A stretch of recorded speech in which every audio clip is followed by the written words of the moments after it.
App licence की दुनिया का बेमिसाल संगम। हर खुशियों को लेंगे आप जीत, बस अपने जीवन में इस्तेमाल करें अजीत।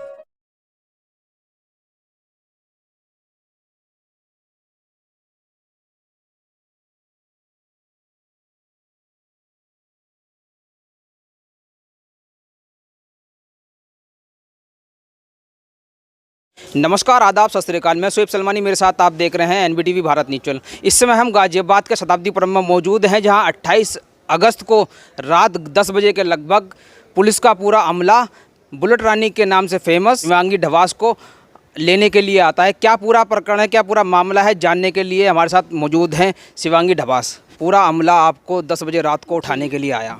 पहली बात तो ना तो मैं कोई आतंकवादी हूँ, ना ही मैं देशद्रोही हूँ, ठीक है। ना मैंने आज तक किसी के साथ गलत किया है, ना मैंने किसी को चोट पहुँचाई है। और जो भी मामला है पूरा झूठा है। ना ही तो स्कूटी गाड़ी में लगी, ना ही गाड़ी स्कूटी में लगी। सारा मामला झूठ है।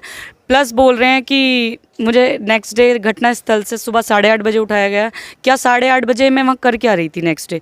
उसी दिन मुझे विदिन 10 से 15 मिनट्स मेरे घर से ले जाया गया है, ठीक है।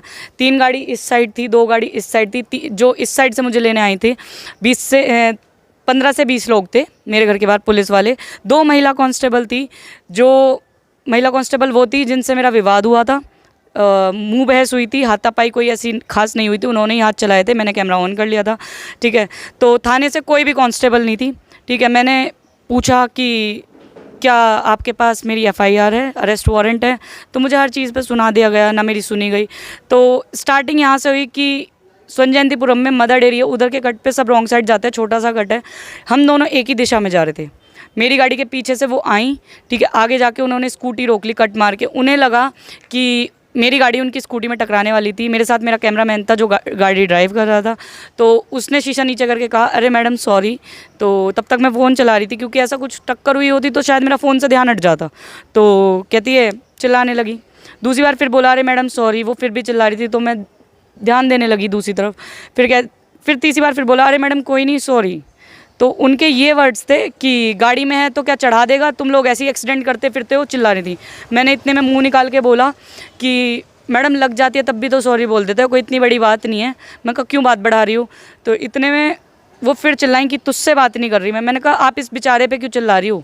मैं कहा मैं बाहर आ रही हूँ, आप मुझसे बात कर लो। मैं बाहर आई, मैंने सिर्फ हल्का सा ऐसे टच करके कहा, लगी तो नहीं आपके? उन्हें वो चीज़ फील हुई या क्या, उन्होंने इतने में हाथ उठाने स्टार्ट किया। पहला थप्पड़ मेरे यहाँ से निकला, दूसरा यहाँ से निकला। इतनी देर के बाद मैंने उन्हें फ़ोन निकाल लिया अपने पॉकेट से। फ़ोन निकालने के बाद मैंने उनकी वीडियो बनानी स्टार्ट करी, ठीक है। तो उसमें मेरे वॉच आ रही है, कुछ न्यूज़ में चल रहा है, मतलब आवाज़ बंद करके चला दी गई कि मैंने हाथ उठाया। नहीं, मैं सिर्फ ये बोल रही थी कि कोई बंदा आपको सॉरी बोल रहा और आप हाथ उठा रही हो, ये लेडी कौन? कोई आप पे हाथ उठाएगा तो गुस्सा तो आपको भी आएगा। मैंने बोला, 1-2 शब्द यूज़ करे वहाँ पर, गाली नहीं दी। मैंने कहा मैं भी मार सकती हूँ, ये सब चीज़ मैंने यूज़ करी।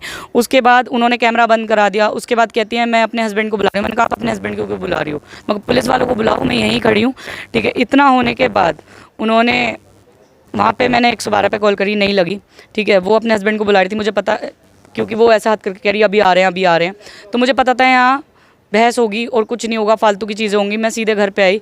मैंने अपनी मदर के फ़ोन से फ़ोन किया, ठीक है, नहीं लगा। उसके बाद मैंने अपने भाई के फ़ोन से किया, लग गया 112 पे। उन्होंने मुझसे पूछा कि मैंने बता दिया ऐसे ऐसे हुआ है मेरा झगड़ा रास्ते में, कि बदतमीज़ी हुई है मेरे साथ। उन्होंने कहा आप कार्रवाई चाहते हो या पुलिस बुलाना चाहते हो? मैंने कहा मैं कार्रवाई चाहती हूँ इस चीज़ में। विदिन 10, इतने में हम गेट लगा के अंदर गए। विदिन 10 से 15 मिनट्स कॉल करने के बाद मेरे घर के बाहर पुलिस वाले आते हैं, बेल बजाते हैं। हमने सीधे स्वभाव में गेट खोल दिया कि हाँ मेरे फ़ोन से आए हैं, ठीक है। इतने में कहते हैं ये। मैंने कहा हाँ जी मैं ही हूँ। तो कहते हैं चलो चलो चलो। इतने मम्मी कहने लगी तू जा, मैं आ रही हूँ पीछे से। तो यहीं तक पहुँचे थे, 2 नंबर तक, मेरा हाउस नंबर 1 है, ठीक है। पहुँचते ही इन्होंने कि ये कर देंगे, वो कर देंगे, तेरे भाई को घसीट तो ही ले जाएंगे, ये एसएचओ सर के वर्ड थे। मैंने कहा सर क्या बोल रहे हो आप? कहते हैं तेरा इंतज़ाम बांध देंगे आज। उनमें से पता नहीं किसने बोला, मुझे अब एग्जैक्टली याद नहीं है। वो वीडियो में जो मेरे आसपास से बनी हुई है कि मुझे इतने सारे लोग लेने आए, किसी ने बना ली, तो उसमें क्लियर आ रही है आवाज़ कि तेरा इंतज़ाम बांध देंगे। तो मैंने कहा सर क्या बोल रहे? इतने में मैं रुक गई। फिर कह रहे गाड़ी में बैठ कि ये कर देंगे, वो कर देंगे। मैंने कहा कोई नहीं, मैं बैठ गई। मैंने कहा सर मेरा अरेस्ट वारंट का है, मेरे गाड़ी में बैठ के कहा। कह लगे तुझे ज़्यादा पता है। मैं कहा सूर्य उदय होने के बाद, सूर्य उदय होने से पहले आप मुझे कैसे उठा सकते हो? क्योंकि मेरी मम्मी एडवोकेट है, थोड़ी बहुत चीज़ें मुझे भी पता है, ठीक है। समाज में मैं बैठती हूँ, मुझे भी पता है। तो कहते हैं अच्छा तुझे बहुत रूल पता है, उन्हें ये चीज़ भी खली। तो मैंने कहा सर ना आप जितना अनुभव है ना आप जितनी एज है, बट जितना पता है ठीक पता है। तो कहते हैं अच्छा बहुत बोलती है तू। तो इतना रास्ते में ले जाते वक्त दोनों पुलिस वाली, मेरे एक इस साइड एक इस साइड, उनका हस्बैंड भी आया था यहाँ तक, ठीक है। अगर आपको लेके आना तो पहली बात तो आप रात को आ नहीं सकते, इतनी बड़ी बात नहीं थी। 10 मिनट में ना तो तहरीर दी जाती है, FIR तो बहुत दूर की बात है। तो मैंने बोला भी, मैंने कहा तहरीर भी दी गई है क्या, अरेस्ट वारंट तो बहुत दूर की बात। तो किसी बात का कोई जवाब नहीं, बहुत बोलती है, ये कर देंगे आज थाना ले जाके ये बता देंगे। मुझे ले जाया गया थाने के पीछे वाले रास्ते से, सुनसान एरिया, बिल्कुल खेतों वाला एरिया।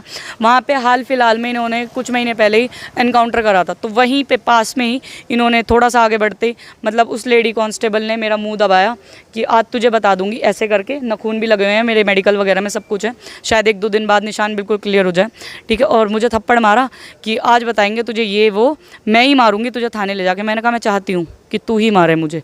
तो कह रही देखो क्या लैंग्वेज यूज़ कर रहे हैं। मैंने कहा सारे इल्ज़ाम झूठ लगा रही है, ऊपर से चाह रही है कि मैं तुझसे इज्जत से बात करूँ, तू करके बात करेगी, मैं भी तू करके करूँगी। क्योंकि बहुत ज़्यादा बदतमीज़ी हो चुकी थी, एक लेवल तक इंसान बर्दाश्त करता है, हाथ ही तो नहीं उठा सकती वर्दी में, ठीक है। अगर आप मुझे कुछ बोलोगे तो जवाब तो मैं भी दूंगी ना, कि बहुत जवान चलती है। मैंने कहा सर सही की जान नहीं दबा सकते आप।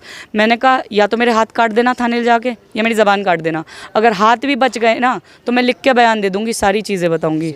देखो मुझे नहीं पता उन्हें कब पता चला, मुझे जब थाने ले जाया गया ना तो SHO सर ने मुझे अलग बुलाया था तब। तो SHO सर ने मुझसे कहा अच्छा तेरी तो बाइक के चालान भी हो रखे हैं। मैंने कहा हाँ जी हो रखे हैं। कि अच्छा कि तू ऐसे करेगी, तेरी मम्मी नेता है। मैंने कहा मेरी मम्मी नेता है, कोई इतनी बड़ी नेता नहीं है कि सोर्स लगा लेंगी, मेरी मम्मी कार्यकर्ता है। कि अच्छा, तो ये सारी चीज़ें हुई। तो इन्हें पहले से पता था कि हाँ मैं इंस्टाग्राम पे हूँ, या तो इनके पास ये डर था कि मेरे पास वीडियो है, मैंने वायरल कर दी तो इनकी नौकरी पे बात ना आ जाए, क्योंकि गवर्नमेंट सर्वेंट है वो, ठीक है। तो सारी चीज़ें हुई। तो इन्हें शायद पहले से पता था कि कोई चीज़ मैं ना कर दूं, इसलिए इन्होंने इतनी ज़्यादा वो चीज़ें करी। मैंने बोला क्या मैं आतंकवादी हूँ, मैं देशद्रोही हूँ, आप इतने सारे लोग मुझे लेना है, आप मुझे फ़ोन कर देते मैं खुद आ जाती, मैं भगोड़ी थोड़ी हूँ, कुछ गलत थोड़ी किया। तो कहते हैं हमें पता है तू आ जाती, क्योंकि उन्हें पता है मैं सारी चीज़ों के जवाब दे रही हूँ उनके, क्योंकि मेरी गलती ही नहीं है जो मैं डरूँ। क्योंकि आप बता रही हैं कि स्कूटी से कोई टकराव हुआ ही नहीं, उन्होंने हमारे आगे स्कूटी ला कर लगाई और जो है बोलने लगी। आपने 3 बार जैसे बताया कि आपको जो कैमरामैन था उसने सॉरी भी बोला, उसके बावजूद भी प्रकरण बड़ा हो गया।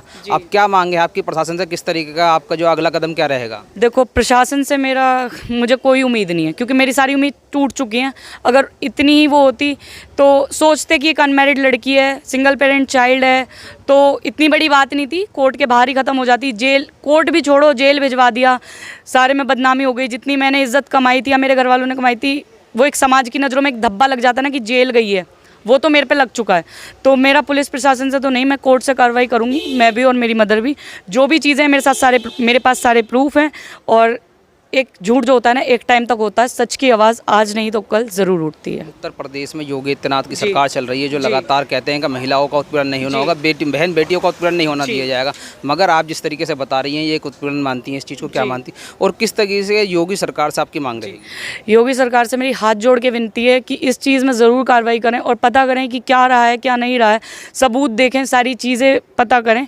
और कहते हैं ना कि अंधा कानून, अब मुझे यही फील होने लगा है कि अंधा कानून, सीरियसली मतलब सारी चीज़ें पता होने के बाद ये चीज़ें करी गई, ऊपर से दबाव बनाया गया, सारी चीज़ें हुई कि मेरी पूरी लाइफ स्पॉइल कर दी। सीरियसली मतलब मुझे जिस नज़र से देखा जाएगा मुझे पता है, मैं एक एक को जाके तो मतलब नहीं बता सकती मैं क्या हूँ, क्या हुआ क्या नहीं हुआ।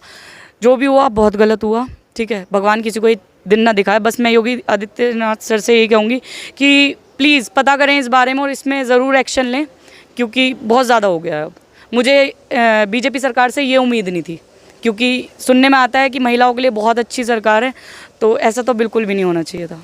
ये थी हमारे साथ बुलेट रानी के नाम से फेमस गाजियाबाद आइडल के ब्रांड एम्बेसडर मिस शिवांगी जी, जिन्होंने तो लगातार सोशल मीडिया लोगों को जो है मोटिवेट भी करती रहती है, मगर अब इनकी छवि खुद धुलमिल कर दी जा रही है। अपने लिए कैसे सफाई पेश करेंगे, क्योंकि जहां हम खड़े हैं ये वही जगह मौजूद हैं जहां रात 10 बजे 28 अगस्त को पूरे अमले के साथ पुलिस प्रशासन आता है, जैसे एक गुंडा के तहत कार्रवाई करनी हो या कोई बड़ा गैंगस्टर पकड़ना हो। मगर शिवांगी साफ तौर पर कह रही हैं कि मेरे साथ या मैंने उस कांस्टेबल के साथ कोई बदतमीजी नहीं की, मगर मेरे साथ जो हुआ वो गलत हुआ। योगी आदित्यनाथ से भाजपा सरकार से गुहार लगा रही हैं कि मेरी छवि को जो धुलमिल की गई है, अगर योगी आदित्यनाथ उसमें एक्शन लेंगे तो वो छवि जो है बच पाएगी, क्योंकि मैं जगह जगह जाकर ये नहीं बता सकती कि मेरी छवि किस तरीके से धुलमिल की गई है। कैमरामैन अशोक कुमार के साथ मैं शोएब सलमानी, NBT भारत न्यूज़। धन्यवाद।